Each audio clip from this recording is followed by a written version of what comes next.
নমস্কার বন্ধুরা, আপনাদের সবাইকে স্বাগত জানাই। আমি আজকে এঁচোড়ের একটা নিরামিষ রেসিপি নিয়ে চলে এসেছি। এই নিরামিষ রেসিপিটা এতটাই সুস্বাদু যে এটা বানালেই বুঝতে পারবেন। তা এর জন্য আমি একটা এঁচোড় নিয়ে নিয়েছি। এখন ভালো এঁচোড় পাওয়া যাচ্ছে। তো এঁচোড় কাটা একটু ঝামেলার, কারণ এতে ভীষণ আঠা আছে। তো হাতে তেল মেখে এটা কাটতে হয়। আর আমি একটু ছোলার ডাল একটু ভিজিয়ে রেখেছিলাম 2 ঘন্টার জন্য।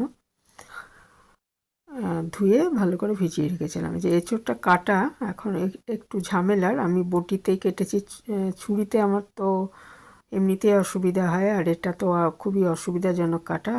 দু হাতে তেল মেখে নিয়েছি, আর বটিটা তো তেল মাখিয়ে নিয়েছি। দেখুন, অর্ধেকটা করার পর এরকম প্রচুর আঠা বেরোতে থাকে। কিছুক্ষণ 2-3 মিনিট এটা রেখে দিতে হবে। তারপরে আঠাগুলো আমি একটু কাগজ দিয়ে মুছে নিয়েছি। কাগজ বা ন্যাকড়া দিয়ে একটু ছেঁড়া পরিষ্কার কাপড় দিয়ে একটু মুছে নেবেন।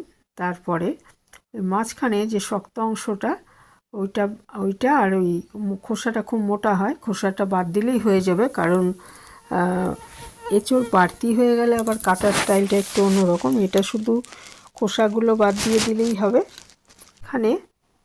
মাঝখানে একটা শক্ত অংশ থাকে, সেটা বাদ দিয়ে দিলেই চলবে। বাকিটা টুকরো করে কেটে নেওয়া হবে। একটু বড় বড় করে কেটে নিতে হবে। একটু বড় বড় এরকম বড় বড় টুকরো করে কেটে নিয়েছি, আর জলে ভিজিয়ে রেখেছিলাম এটা।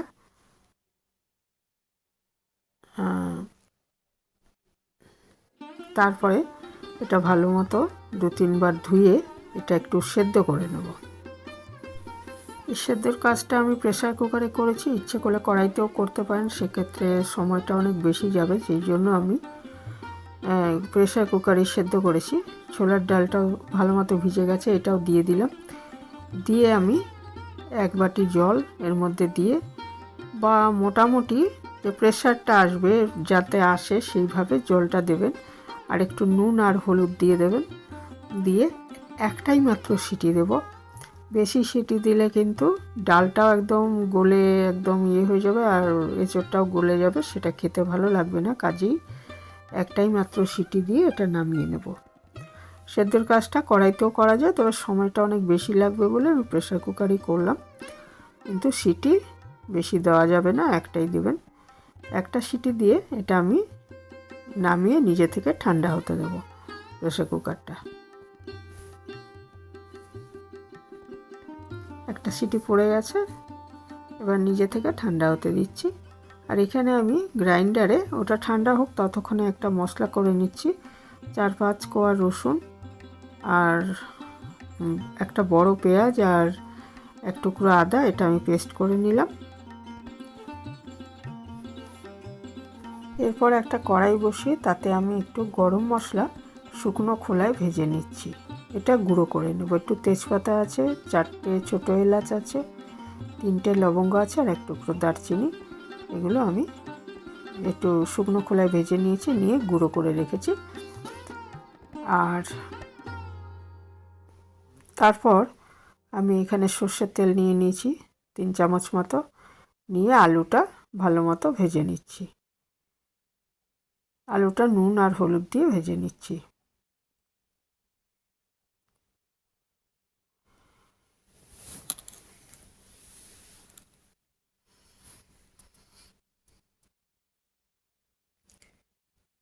আমি এঁচোড় আর ডালটা সেদ্ধ করে নিয়েছি, আলুটা তো সেদ্ধ করিনি। আলুটা ভেজে দিলেই খেতে ভালো লাগবে, সেই জন্য আমি প্রেসার কুকারে সেদ্ধ করিনি, এটা ভেজে নিচ্ছি।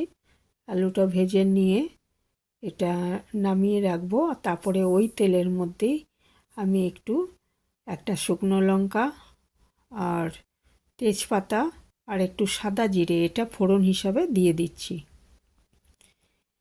আমি পেঁয়াজ আদা রসুনের পেস্ট বানিয়ে নিয়েছি। ইচ্ছে করলে পেঁয়াজটা কুচিয়েও দিতে পারেন, কুচিয়ে ভেজে নিতে পারেন।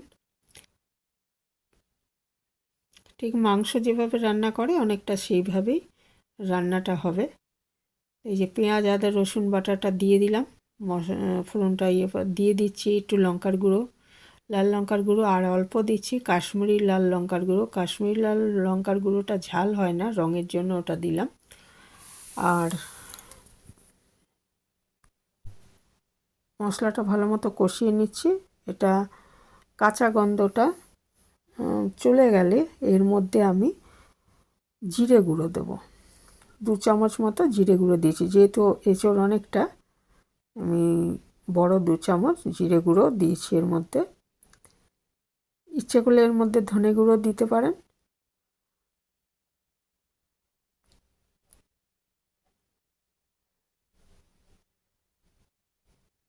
এখানে আমি সেদ্ধ করার সময় নুন দিয়েছি, আলুটা ভাজার সময় নুন দিয়েছি।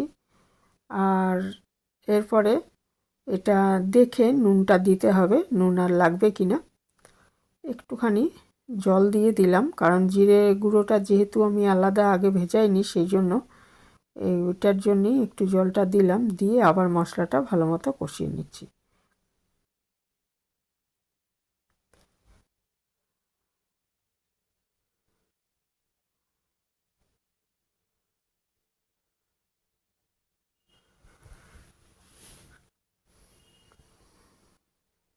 মশলাটা ভালো মতো কষানো হয়ে গেলে, মানে কাঁচা গন্ধটা যখন চলে যাবে, তেল ছেড়ে আসবে, তখন এর মধ্যে আলু ভাজাটা দিয়ে দিতে হবে। ভেজে রাখা আলুটা দিয়ে দিচ্ছি, দিয়ে আবার একটু কষিয়ে নিচ্ছি।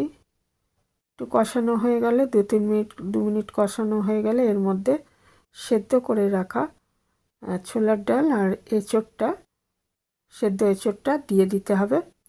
এঁচোড় আর ছোলার ডাল যা সেদ্ধ করেছিলাম, সেই সেদ্ধ করার জলটা কিন্তু আমি ফেলে দিয়েছি, ওই জলটা ব্যবহার করছি না এর মধ্যে,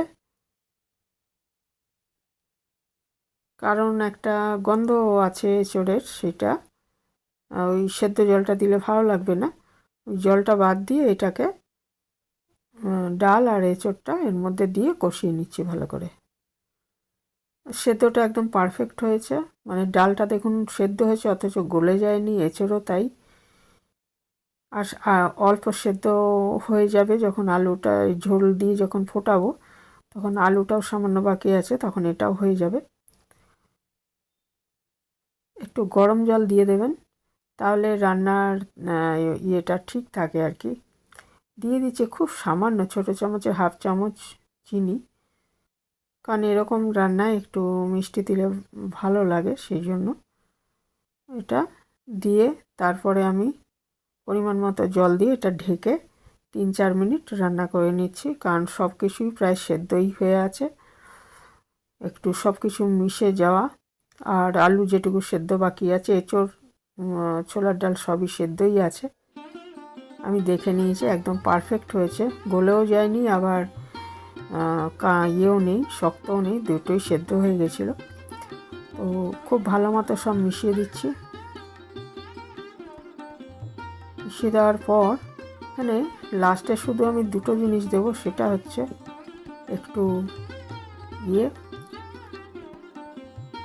ওই গরম মশলা, যেটা আমি ড্রাই রোস্ট করে রেখেছি, সেটা দেবো। আর 1 চামচ ভালো ঘি এর মধ্যে দিয়ে দেবেন, তাহলে খুব ভালো লাগবে খেতে।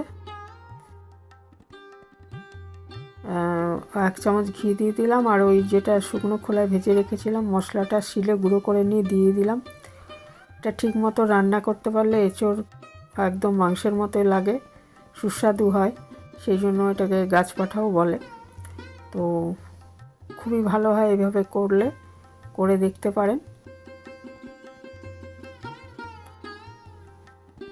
পরিবেশনের জন্য একদমই রেডি হয়ে গেছে, এখানেই শেষ করছি। পুরানো বন্ধুদের অনেক ধন্যবাদ, আর যারা এই পর্যন্ত আমার ভিডিওটা দেখলেন তাদের অনেক ধন্যবাদ। নতুন বন্ধুদের স্বাগত জানাই।